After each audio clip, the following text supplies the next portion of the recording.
Buenos días a todos. Gracias por esperarnos unos minutitos para poder iniciar. Hoy vamos a estar hablando respecto a, algunos aspectos que tienen que ver con patología dual y, ahorita les voy a comentar, ¿no? De qué se trata un poquito. Elegí este tema un poquito para poder resolver algunas dudas, sobre todo de la complejidad, ¿no? De lo que implica muchas veces una adicción en el familiar. Por ahí estuve tuve oportunidad de estar en el taller pasado, donde algunos, de sus familiares, ¿no? Pudieron compartirnos un poquito cómo ha sido como este camino de la recuperación. Y por ahí, escuchaba algunas preguntas, creo yo, en relación a la angustia de repente de familias sobre por qué uno consume o por qué uno cae muchas veces en estos trastornos adictivos. Y pues hoy voy a tratar un poquito de dar un poquito del panorama de qué pudiera estar por ahí influyendo, ¿no? En lo que llamamos pues un consumo de sustancias o una dependencia a una sustancia, ¿no? Por ahí hemos escuchado seguramente en otros talleres, por ahí de hecho algunos lo mencionaban por ahí en la reunión, en la sesión pasada, respecto a que muchas veces en realidad el consumo es, pues ahora sí que como dicen, la punta del iceberg. En este sentido, hay muchas cosas debajo que no las vemos o muchas veces no están como tan claras. Entonces vamos a ir revisando el día de hoy pues algunos trastornos, ¿no? Que pueden estar, como dice el tema, asociados al consumo de sustancias. Ok, esta sesión es un poquito más teórica que práctica y por ahí de repente hubiera alguna pregunta en cuanto a algún concepto en específico, pues con todo el gusto yo les estaría apoyando. ¿Sale? Entonces, como bien sabemos, la parte de la adicción, lo que ya estaba yo comentando, muchas veces no es más que la consecuencia de un sinfín pues de patologías o elementos que nos hacen tener una predisposición para en algún momento tener algún problema de adicción. El día de hoy se sabe que como tal no es tan simple definir por qué una persona cae en una situación de drogodependencia. Y como factores, pues aquí en la diapositiva ustedes podrán ver, ¿no? Muchas veces lo que influye es la dinámica familiar, ciertamente en cierta medida, ¿no? Las amistades, tener problemas de ansiedad, de depresión, no saber establecer límites, la gestión propiamente que hacemos de nuestro tiempo libre, pues nos puede hacer mucho más propensos para caer en una situación de drogodependencia. Hoy se sabe que, toda persona tiene hasta cierto punto, pues una facilidad para caer en esto de la adicción. Sin embargo, hay gente que tiende, ¿no? A desarrollar con más facilidad estos trastornos. Esto lo menciono porque muchas veces como familia, en esta parte como de la negación, muchas veces nos preguntamos, pero ¿por qué mi familiar, no? Entre tantos otros es quien le toca cursar esta parte de la adicción. Y a veces por ahí decían, es una pregunta complicada, ¿no? Porque, insisto, muchas veces no es tan simple como el hecho de que, porque me gustó la droga y ya, ¿no? Que muchos realmente pacientes en las primeras sesiones, cuando les hacemos esa pregunta, normalmente recurren a esta situación, ¿no? De decir, pues es que me gustó y fue lo que me enganchó. Realmente no, o sea, realmente hoy en día se conoce que hay muchas situaciones por las cuales uno es más vulnerable a padecer lo que hoy conocemos como una adicción, ciertamente.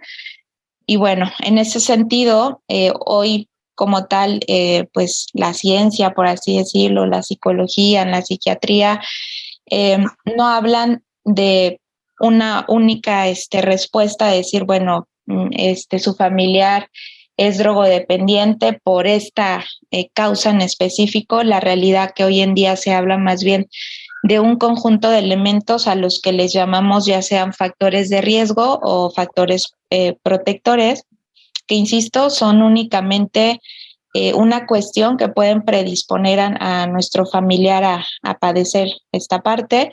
Sin embargo, no es lo que determina como tal que sí o sí esté presente la adicción, ¿no? En ese sentido, bueno, como factores de riesgo, es decir, que aumentan la probabilidad de que alguien caiga en una situación de droga, pues podemos ver la accesibilidad y disponibilidad de la sustancia. Por ejemplo, sabemos hoy en día, ¿no? Los adolescentes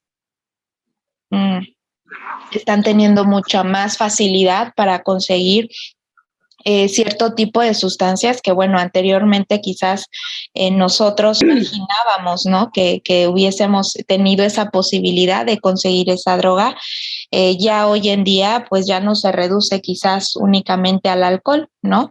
Entonces, queramos o no, eso aumenta la probabilidad de que una persona tenga este acercamiento, pues, con el mundo de la drogodependencia, ¿no? Por ahí también el consumo parental. Es decir, si hay antecedentes de que en la familia pues hay alguien que tenga pues este problema de la adicción, esto aumenta la probabilidad de que uno repita los patrones, ¿no? Es bastante común saber que hay un papá alcohólico o una mamá alcohólica, también es mucho más alta la probabilidad de que uno desarrolle esta patología. Cuestiones como fracaso académico, patología psiquiátrica, que es de lo que vamos a estar hablando el día de hoy, conductas delictivas, comportamiento antisocial o agresivo, o incluso la aceptación social del consumo, ¿no? Por ejemplo, ¿cuántos de ustedes, ¿no? Hoy en día, en esta parte de la normalización del alcohol, pues muchas veces hay esta tendencia, pues a minimizar, digamos, el impacto, ¿no? De hecho, a veces algunos pacientes llegan diciendo, bueno, yo solamente consumo alcohol, no consumo otra droga. Pues no, pero únicamente con esa situación es más que suficiente, ¿no? Para generarte pues una vida pues conflictiva como tal, ¿no? Entonces, claro que afecta la percepción de si es aceptado o no esa sustancia. Entonces, todos estos elementos que les estoy mencionando, pues son algunos de los factores, insisto, que aumentan la probabilidad de que uno sea drogodependiente, ¿no? Ahora, del otro lado, están lo que llamamos factores protectores. ¿Qué son los factores protectores? Pues son aquellos que, como su nombre lo dice, protegen o disminuyen la posibilidad de que alguien desarrolle una patología como es la adicción. Ahí podemos ver, por ejemplo, el cuidado familiar adecuado, es decir, que nosotros tengamos esta pues comunicación, ¿no? Este afecto que nos puede dar la familia. Si bien es cierto, hay muchos adolescentes, por ejemplo, hoy en día que experimentan con consumo de sustancias. Sin embargo, muchas veces el que haya esta apertura del tema de las drogas y de las dependencias en la familia, pues es un factor protector, porque al final del día pues ellos tienen, digamos, esta confianza pues para platicar muchas veces de esta experimentación y no dejar que llegue a otro tipo de situación, ¿no? El apoyo escolar, propiamente también habilidades que son de la persona pueden ser un factor protector. Por ejemplo, hay personas que tienen muy buena resolución de conflicto, tienen una autoestima alta, a lo mejor son personas resilientes. ¿Esto qué quiere decir?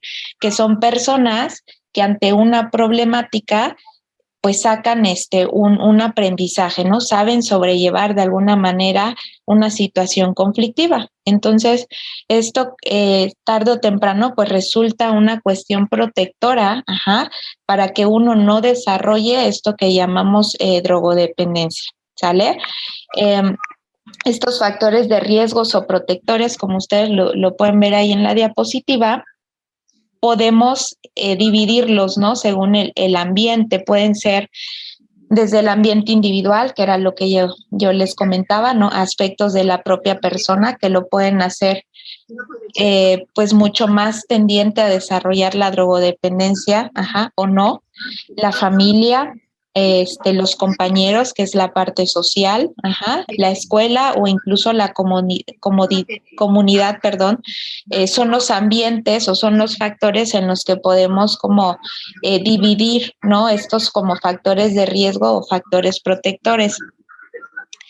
En ese sentido, bueno, un poquito para hacer también como práctico el taller, al final de la sesión me gustaría que retomemos un poquito este ejercicio, más que nada para que ustedes como familias puedan entender o de alguna manera comprender por qué su familiar, ¿no? El día de hoy está cursando por algo que llamamos adicción, ¿no? Entonces vamos a identificar por ahí algunos factores de riesgo, algunos factores de protección en cada uno de sus familiares. Eso lo vamos a dejar para el final, ¿sale? Algo súper importante es que algunas de las señales de riesgo de las que hasta ahora les he estado comentando, pues son evidentes durante la infancia o incluso durante pues la niñez temprana, ¿no? Es decir, si ustedes se ponen a pensar en su familiar que hoy en día pues está, ¿no? En Clínica Pinar, está cursando por esta parte de la adicción. Si ustedes hacen un retroceso de los antecedentes de su vida, seguramente se darán cuenta que ya había algunos indicadores por ahí que nos podrían indicar alguna patología en términos de salud emocional, ¿sí? Por ejemplo, había quizás alguna cuestión de alguna conducta agresiva, quizás eran niños que les costaba el autocontrol, es decir, les costaba seguir límites, ¿no? Que uno les decía, no sé, no te subas a tal lugar y resulta que pues lo hacía, ¿no? Todavía con una intención de retar a la autoridad. Seguramente nos daremos cuenta que las interacciones en la familia, que quizás había o quizás había como problemas en la escuela, en la comunidad, perdón, y que bueno, a lo que voy es que seguramente si somos honestos y hacemos un retroceso en la historia de vida de nuestro familiar, nos daremos cuenta de algunas situaciones en específico que pudieron ir marcando lo que llamamos pues el inicio de algún trastorno mental o emocional. En ese sentido, bueno, ya metiéndonos en esta pues materia, ¿no? Lo que hoy se va a tratar o de lo que vamos a profundizar un poquito más es en la patología dual. ¿Qué es patología dual? ¿Qué es lo que vamos a estar viendo el día de hoy? La patología dual es un término que utilizamos en salud mental, pues para valorar a aquellos pacientes que van a sufrir de manera simultánea o a lo largo de su vida una adicción o algún otro trastorno mental. ¿Sale? ¿Esto qué quiere decir? Que vamos a ver en este caso a nuestro familiar que bien es cierto, sufre la adicción, pero asociado también a un trastorno mental. Ahora bien, podemos ver estos trastornos a la par, es decir, que ambos estén presentes durante el consumo, o bien podemos verlo de manera separada. Es decir, hay, por ejemplo, pacientes que nos comentan, ¿no? Bueno, yo dejo de consumir e inmediatamente me deprimo, por ejemplo, ¿no? O inmediatamente me pongo muy ansioso, ¿sí? Es decir, puede que el consumo no esté presente, pero sin embargo que el trastorno mental esté por ahí permeando, ¿no? Ya la vida de la persona. Hoy en día se conoce que hay una elevada prevalencia, es decir, una elevada asociación entre el trastorno de consumo de sustancias junto con otros trastornos psiquiátricos, ¿sale? Lo que nos dice es que entre el 40 y 80% hay esta asociación de la población clínica. En otras palabras, más de la mitad de las personas, por ejemplo, que ahorita tenemos en la clínica, seguramente cursan por una cuestión de patología dual. Es decir, seguramente no solo estamos lidiando ante la adicción, sino también ante una cuestión de algún trastorno mental, ¿sale? Mucho tiene que ver con la parte que yo les decía de seguramente si nos vamos al pasado, ¿no? Hacemos un retroceso en la historia de vida, nos vamos a dar cuenta que ya había ciertos indicadores de que la salud mental de nuestro familiar pues no era la mejor. Lo que nos dicen las cifras es que, bueno, el 80% de los casos de las personas que sufren una adicción normalmente ya traían una patología asociada al consumo de sustancias. Es decir, previamente, 8 de cada 10 pues, pacientes, ¿no? Ya traían un problema de salud mental importante, ¿sale? Y pues bueno, las personas con patología dual, bueno, hoy en día van a presentar altos niveles de deterioro biopsicosocial, porque pues obviamente imagínense, si de por sí es difícil lidiar con la parte de tener una adicción, a eso agréguenle que más del el 80% de los pacientes que tenemos ahí, pues van a tener que lidiar también con una cuestión de salud mental importante, ¿sale? ¿Cuáles son algunas de las causas de la patología dual? Pues bueno, la patología dual, recordemos, es esta asociación entre la adicción y un trastorno mental, ¿no? ¿Qué lo puede desencadenar? Propiamente haber tenido un trastorno mental, es decir, sufrir algún tipo de trastorno mental, supone un factor de riesgo que puede conducir a desarrollar alguna adicción. No es extraño que muchas veces cuando nosotros exploramos un poquito la historia de cómo comenzaron las personas a consumir, muchas veces nos dicen como es que pues yo traía una cuestión de ansiedad, por ejemplo, ¿no?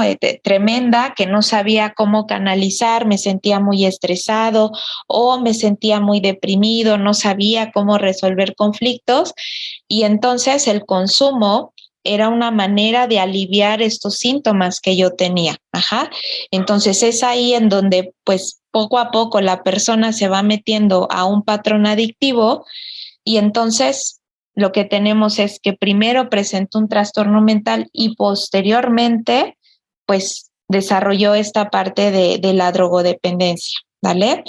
¿Qué otra situación puede causar patología dual?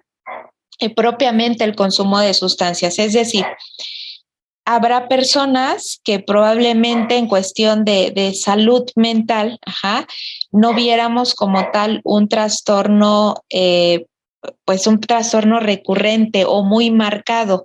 Sin embargo, a partir de que la persona lleva una intoxicación crónica y prolongada, pues lo que podemos ver es que muchas veces desarrollan o se ocasionan, por así decirlo, un trastorno mental asociado. Es decir, quizás nunca sufrió ninguna depresión, pero empezó con consumo, por ejemplo, de alcohol y por ende empezó a tener episodios depresivos, ¿sale? Entonces es secundario más bien a un consumo de sustancias. Otra causa de la patología dual son los elementos causales comunes. ¿Esto qué quiere decir? Que los factores de vulnerabilidad común rodean a la persona es otra de las posibles causas de la patología dual.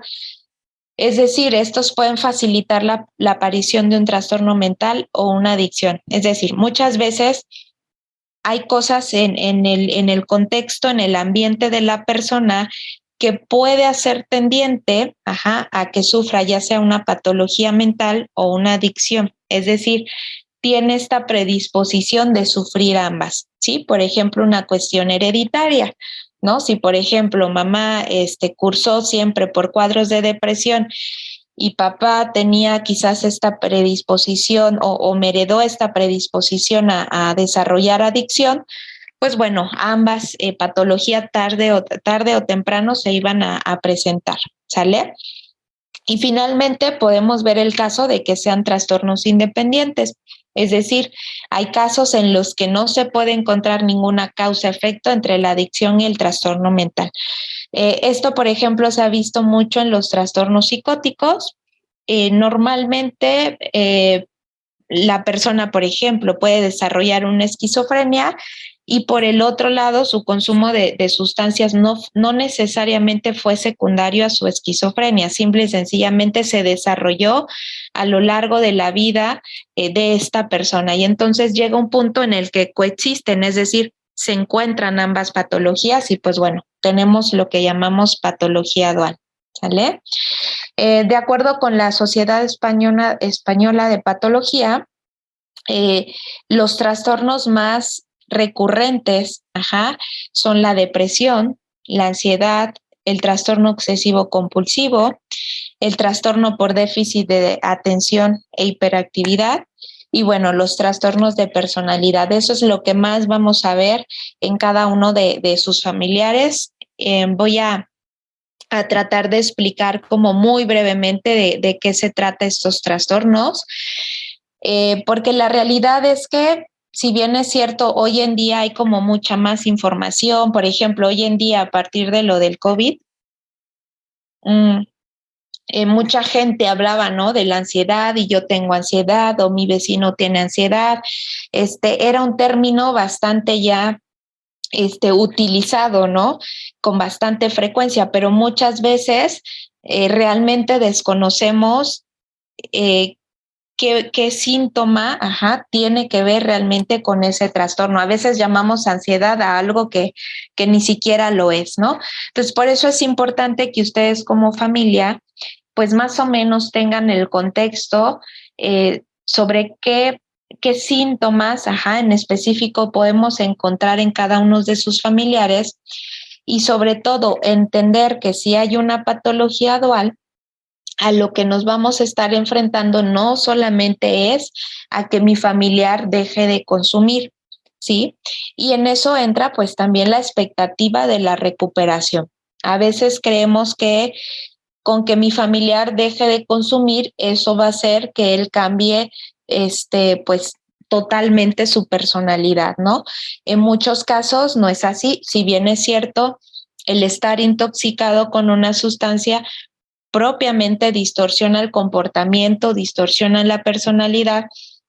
Sabemos que cuando hay una patología dual, aun cuando el paciente deje de consumir, aún así se seguirán presentando pues cierta sintomatología y es importante reconocer, porque por ahí, ¿no? En algún momento he escuchado como la angustia de, bueno, si es que mi familiar dejó de consumir, pero salió muy deprimido, ¿no? De la clínica, por ejemplo. Bueno, no es que en la clínica se le haya causado depresión, sino que seguramente este paciente, ya sea por secuela del consumo o bien que ya tuviera un antecedente depresivo, lo que está pasando es que al trabajar la parte adictiva, eso baja, pero entonces el otro trastorno que está asociado se manifiesta con mucha más fuerza, ¿sale? Entonces, bueno, vamos a ver como los principales trastornos en esta patología dual. El primero, el más conocido, es la famosa depresión, ¿no? ¿Qué podemos esperar en la depresión? Pues bueno, la depresión va a ser un trastorno del estado de ánimo, ya sea transitorio o permanente. ¿Esto qué quiere decir? Bueno, hay personas que cursan por episodios que para que, bueno, se considere una depresión deben durar los síntomas más de 2 semanas. Es decir, si yo me sentí triste porque, no sé, me peleé con el amigo o con la novia, con el esposo, pero bueno, me puse triste, no sé, una semana, pues bueno, eso no fue estar deprimido, eso fue estar triste, ¿sale? Es un sentimiento, o bueno, se cursa por periodos de sentimientos de abatimiento, infelicidad y culpabilidad, además de provocar pues una incapacidad total o parcial para disfrutar las cosas y de los acontecimientos de la vida cotidiana. Es decir, propiamente a veces muchas personas confunden que tener depresión, por ejemplo, es estar triste. La realidad es que cuando hay un episodio de depresión, más bien lo que la persona le pasa es que empieza a cursar por periodos de apatía. Y entonces resulta que ya nada le da interés, ¿no? Pierde esta capacidad para disfrutar muchas veces, pues, de la convivencia, por ejemplo, con la familia, de cosas que antes les hacían felices, cosas muy sencillas como a veces ver el amanecer. Las personas que están deprimidas tienden todo el tiempo a pensar en pesimismo, ¿no? Entonces, insisto, pierden como esta capacidad para disfrutar los eventos de la vida cotidiana en general, ¿vale? El siguiente trastorno que más vemos pues en los pacientes es esta parte de la patología con ansiedad. La ansiedad es una emoción que va a surgir cuando una persona se siente en peligro, ya sea real o imaginaria la amenaza. Cuando hablamos de un trastorno de ansiedad, cuando aparecen sobre todo 3 elementos que son los que están aquí en esta parte de la presentación. El primer elemento son pensamientos o creencias ansiosos. Cuando una persona tiene ansiedad, ustedes me imagino que en algún momento de hecho cursaron ansiedad con la enfermedad, ¿no? de su familiar. ¿Qué es lo que estamos viendo? Bueno, son personas que normalmente están inquietas, están tensas, justo por estos pensamientos catastróficos, ¿no? Aparecen pensamientos como de, ¿y si le pasó algo? ¿Y si pasa lo peor? Normalmente son imágenes, que tienen que ver con escenarios catastróficos. O sea, siempre estoy pensando lo peor de las situaciones, ¿no? Aunque ni siquiera tenga yo evidencia de que algo así va a pasar. Hay síntomas físicos, esto es importante, es decir, que yo tenga pensamientos de preocupación por sí mismo, pues más bien es una cuestión de obsesión, de rumiación, pero no necesariamente es un trastorno de ansiedad. Para que haya un trastorno de ansiedad tiene que haber síntomas físicos, Por poner algunos ejemplos, algunos sufren latidos, ¿no? de corazón, pues muy fuertes, muy rápidos. Normalmente hay dolores o molestias inexplicables. A veces me dicen, no, es que llevo toda la semana que me duele, ¿no? Como esta parte del cuello, todo el tiempo el cuerpo está tensado, puede incluso haber mareos, puede haber falta de aire, sudoración, por ejemplo, por mencionar algunos. Y bueno, finalmente, pues hay cambios en el comportamiento. Cuando ya hay un trastorno de ansiedad, las personas empiezan a evitar actividades cotidianas que solían hacer. Por ejemplo, no quieren salir de casa. Por ejemplo, en la situación familiar, cuando hay un paciente con drogodependencia, lo que se hace es, bueno, le voy a estar marcando, ¿no? A cada ratito, aunque pues eso implique que yo voy a dejar de hacer mis actividades, no voy a dormir bien porque voy a estar pensando en dónde está, qué está haciendo. Es decir, hay muchos cambios del comportamiento por toda esta cuestión de angustia y de preocupación que se vive constante, ¿sale? Luego tenemos, bueno, en patología dual, lo que llamamos psicosis o llamamos esquizofrenia. ¿Qué es esto? Bueno, este es un trastorno mental crónico y grave que va a ser caracterizado a menudo, por conductas que van a resultar extrañas para la gente que rodea a estas personas, ¿sale? Entre los síntomas más frecuentes van a estar las creencias falsas. Por ejemplo, la cuestión de pues los delirios, ¿no? Son personas que de repente llegan con cuestiones como de es que me están siguiendo, es que hay personas que me hablan, ¿no? en mi cabeza o me dicen que haga ciertas situaciones. O, por ejemplo, muchas veces cuando están en crisis, llegan a golpear a personas porque dicen, no, es que tenía no sé, una playera roja y entonces eso significa en mi mente que algo me iba a hacer, ¿no? Entonces, por eso es que muchas veces la gente que estamos alrededor, cuando vemos a alguien en psicosis o en una situación de esquizofrenia, realmente su comportamiento es ilógico con la realidad. Ajá. Esto pues obviamente causa mucha extrañeza. ¿Vale? Hay alucinaciones auditivas, que era esta parte que les comentaba de quizás escuchar voces o sonidos relacionados específicamente con peligro, por ejemplo. Hay una reducción de las actividades en las relaciones interpersonales. Son personas que se empiezan a aislar bastantes, les cuesta expresar normalmente sus emociones. Es más, vemos algo que se llama planeamiento emocional, es decir, pierden esta capacidad de expresarse gesticularmente lo que están sintiendo. ¿Sale? Entonces, bueno, esa es la parte de la psicosis. La psicosis como tal, pues implica que la persona pierde toda la parte de la realidad. ¿Sale? Y bueno, el trastorno bipolar también es bastante común que lo veamos asociado al consumo de las sustancias. El trastorno bipolar, por ahí de los comentarios que de repente uno escucha, es esta parte de, no, es que mi familiar ya aquí cambia de estado de ánimo súper rápido, ¿no? No le estás diciendo una cosa y de repente ya se enojó. Este trastorno bipolar no se refiere a esa parte de estos estados de ánimo tan cambiantes. Ajá. De hecho, más bien para que se hable de un trastorno bipolar, lo que debe haber son episodios, marcados de un estado de ánimo, pues, agudo. ¿A qué me refiero? Es decir, no tiene que ver con que si yo ahorita estoy de buen humor y al rato de mal humor, no. El trastorno bipolar es más bien la presentación, de episodios a los que llamamos episodios maníacos o hipomaníacos. ¿Esto qué quiere decir?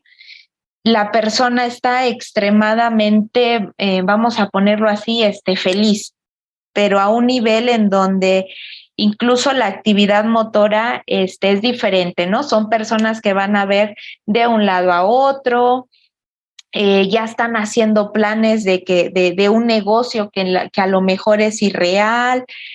Muchas veces, por ejemplo, estas personas incluso tienden a meterse en cuestiones muy riesgosas o en estafas, ¿no? Porque pues se exponen al riesgo de manera innecesaria. O sea, ya no hay este filtro de, bueno, si yo invierto, no sé, 1,000 pesos, necesito, o más bien va a ser un negocio que sí tiene posibilidad, ¿no?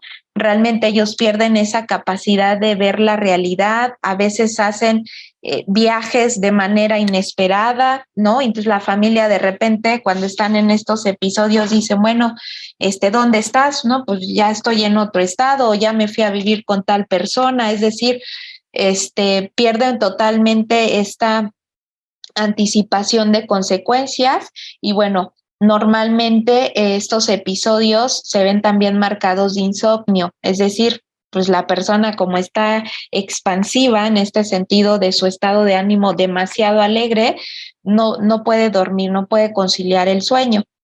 Por el otro lado están los episodios que les llamamos, bueno, depresivo mayor. ¿Esto qué quiere decir? Que no solamente vamos a ver a nuestro familiar un poquito triste, no, realmente lo vamos a ver en una situación en donde no quiere levantarse de la cama, deja de asearse, pierde contacto totalmente con todas las personas, incluso puede haber hasta cierto grado alguna ideación suicida. Entonces, el trastorno bipolar es esta parte en donde aparecen estos episodios agudos, muy marcados, tanto de la manía como de la depresión. Y bueno, finalmente dentro de los trastornos como más comunes dentro de la patología dual, es el famoso trastorno por déficit de atención e hiperactividad, Seguramente aquellos que tengan hijos pequeños seguramente habrán escuchado un poquito más de este trastorno, porque bueno, hoy en día la prevalencia del déficit de atención pues ha aumentado en gran medida. Entonces ya hoy en día hay muchos niños también, ¿no? Ya sobrediagnosticados con TDAH. Y bueno, ¿qué es este trastorno? Pues para empezar es un trastorno del neurodesarrollo. ¿Esto qué quiere decir? Que es un trastorno con el cual ya nace uno, ¿sí? Hay una cuestión en el cerebro en donde estos niños tienen dificultades para la autorregulación. En ese sentido, pues vemos niños que les cuesta mucho poner atención, que tienen una cuestión de hiperactividad y o impulsividad, es decir, no miden los riesgos, o niños constantemente se están cayendo. Si los adultos están en una conversación, son niños que normalmente van e interrumpen, insisto, constantemente sufren accidentes porque pues son el niño que ya se subió al árbol y pues nadie se dio cuenta. Normalmente también son niños que les estás hablando y pareciera que no te están prestando atención, pero no es que no te estén prestando atención, sino que pues su cerebro ya se fugó a otro lado porque no tienen esta capacidad de regular justamente esa parte atencional, ¿no? En este sentido, esto es de los trastornos más vistos en la cuestión de patología dual. La realidad es que, bueno, tenemos, de hecho, ahí en la clínica, ¿no? Pues sí, varios pacientitos con el déficit de atención y que, bueno, probablemente no fueron diagnosticados a tiempo y, bueno, como consecuencia, muchas veces buscan el consumo para de alguna manera disminuir esta hiperactividad que ellos sienten, ajá, y en ese sentido, pues obtienen una ganancia en el consumo, por así decirlo, y es muy fácil que se enganchen, por ejemplo, pues a consumo de sustancias, ¿no? Y bueno, finalmente, para esta parte de los trastornos, y donde quisiera hacer como pues un énfasis especial, ¿no? Es en los trastornos de la personalidad, ¿sí? ¿Qué es un trastorno de la personalidad? Bueno, va a ser un trastorno mental en el cual la persona va a tener un patrón de pensamiento, comportamiento y emociones poco saludables. Es decir, la persona se va a comportar de cierta manera y va a ver el mundo de cierta forma en la cual no es saludable. Ajá. Una persona con un trastorno de personalidad va a tener, insisto, problemas para percibir y relacionarse con las situaciones y las personas, ¿sí? Son estas personas que a veces decimos, híjole, es que su personalidad es algo extraña, ¿no? O no puedes hablar con ella porque algo le pasa, ¿no? No sé, se enoja rápidamente o a veces le estás diciendo algo y ya interpretó algo totalmente diferente, ¿no? Obviamente este trastorno de personalidad causa limitaciones importantes en las relaciones sociales, en el trabajo y en la escuela, ¿sí? Hay trastornos de personalidad, bueno, hay pues bastante, de hecho, bueno, se dividen hoy en día como en categorías, ¿no? Pero aquí en los que yo voy a profundizar el día de hoy, porque son los más recurrentes, ¿no? Asociados a adicción, pues es el trastorno antisocial de la personalidad y el trastorno límite de la personalidad, ¿vale? Ahorita les explico. El trastorno antisocial, bueno, son estas personas que normalmente uno las incorpora como que suelen ser como muy transgresoras, ¿no? Obviamente tienden a delinquir, ajá, desde más o menos, pues, de los 10 a los 15, que es un poquito el inicio de la adolescencia, que pues realmente son contradictorios a la autoridad, ¿no? Entonces, para saber si es un trastorno antisocial, pues bueno, la persona tiene que tener un incumplimiento en las normas sociales, normalmente no les importa respetarlos.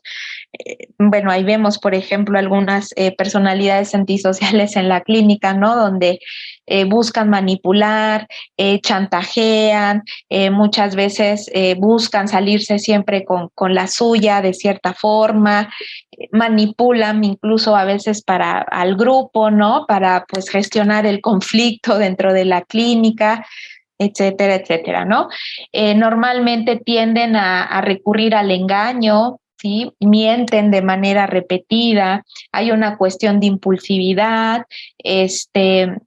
no sé, por ejemplo, cuestiones ahí en la clínica, ¿no? Como de, pues me robé algo, ¿no? Y a veces ni siquiera es algo significativo, pero simplemente a ellos les da, pues mucha adrenalina, ¿no? Poder romper las reglas. Uh-huh.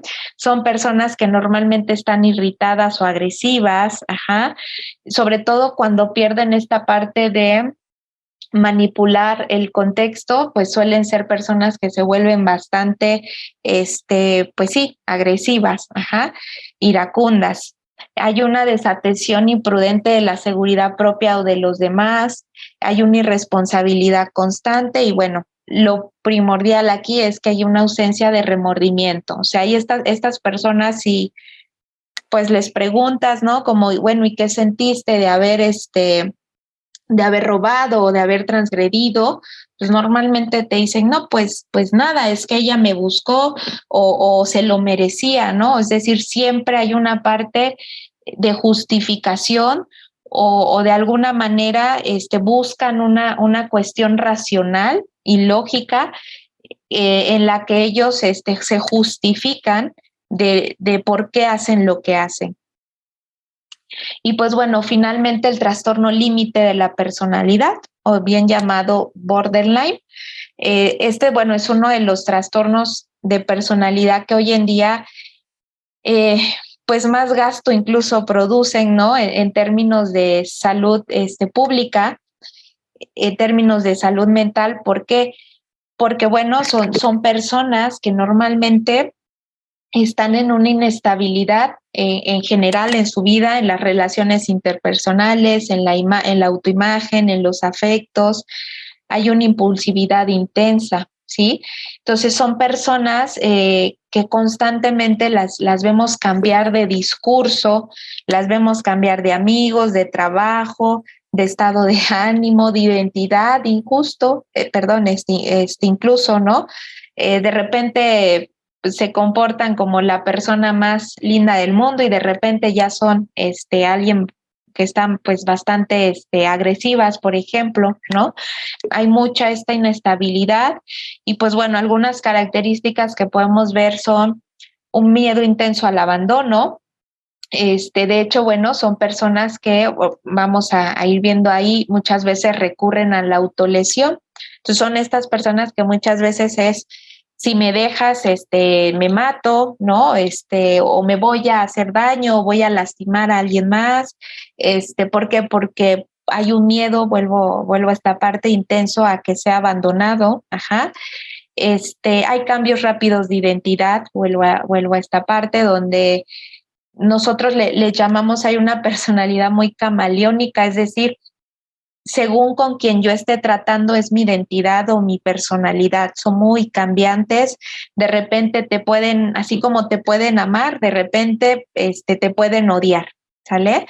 Hay amenazas o conductas suicidas.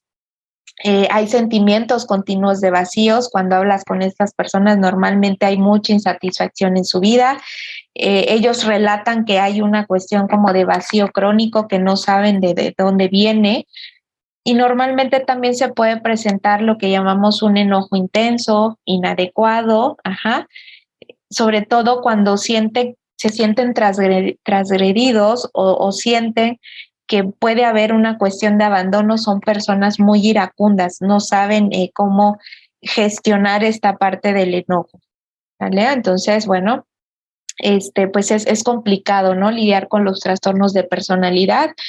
Estos son como los principales. Entonces, bueno, aterrizando esta parte, ¿cómo se trata una patología dual? Pues bueno, lo primero que necesitamos entender como familia, sobre todo, es que la persona tiene que estar en abstinencia total, ¿no? Es imposible tratar un trastorno mental si la persona pues está intoxicada. Simplemente no hay manera. Es más, es muy difícil saber qué del trastorno es de la personalidad, o más bien qué es del trastorno mental y qué es de la adicción mientras la persona esté intoxicada. Es más, si ustedes se dan cuenta, muchos de sus familiares se comportan de una manera estando intoxicada y muchas veces son otra persona cuando ya no lo están. Ajá. No siempre es una cuestión de manipulación, más bien muchas veces tiene que ver con esta parte en donde pues el estar intoxicados hacen que se comporten de cierta forma. Ajá. Entonces lo que necesitamos en un primer momento es que la persona deje de consumir, pues para entonces poder conocer realmente su personalidad, ¿no? Su patología dual. Eh, para el tratamiento necesitamos también una estabilización psicopatológica. ¿Eso a qué se refiere? Que una vez que ellos entran a tratamiento y bueno, están desintoxicados dentro de la clínica, necesitamos trabajar ambas cosas. Es decir, no se puede solamente trabajar la personalidad adictiva y yo dejar a un lado su depresión o su ansiedad, ¿no? Entonces se necesita obviamente regular esta parte del trastorno mental para poder trabajar con la parte adictiva. Entonces, digámoslo así, el tratamiento tiene que ser integral, se tienen que trabajar ambas cuestiones. Y bueno, lo más importante es tener un seguimiento de los tratamientos, ¿no? Y aquí es donde creo que también entra mucho la importancia como de esta plática, es que vuelvo a lo mismo, no tengamos la expectativa de que probablemente mi familiar, bueno, sí dejó de consumir y ya el problema terminó. No es así, ¿no? Lo que mi paciente, sobre todo si es un paciente con trastorno dual, lo que va a necesitar hacer es tener un proceso de rehabilitación, ajá, en el cual se incluyan los tratamientos psicofarmacológicos, psicosociales, es decir, los cambios en el ambiente y pues bueno, claro, un tratamiento psicoterapéutico. ¿Para qué? Pues para que ellos también aprendan a gestionar o a manejar de mejor manera sus trastornos mentales o su trastorno de personalidad, ¿sale? Entonces, a veces decimos, bueno, ya dejó de consumir, pero ¿por qué sigue comportándose de cierta manera? ¿Sí? Bueno, a veces tiene que ver con esto que llamamos patología dual, ¿vale? Entonces, bueno, hasta aquí termino con la presentación. Espero no haber por ahí confundido más, ¿no? Pero pues me gustaría ahora sí que pues escucharlos, ¿no? Escucharlos si tienen sobre todo alguna pregunta o necesitan que nos regresemos a algún lado, pues los escucho. Que cerramos por el día de hoy, agradecerles nada más, ¿no? Que se hayan dado el espacio. Si quedan dudas o algo, pues bueno, por ahí les podemos estar resolviendo con gusto posteriormente, ¿sale? Entonces, bueno, que tengan buen día, familia Pinar del Bosque,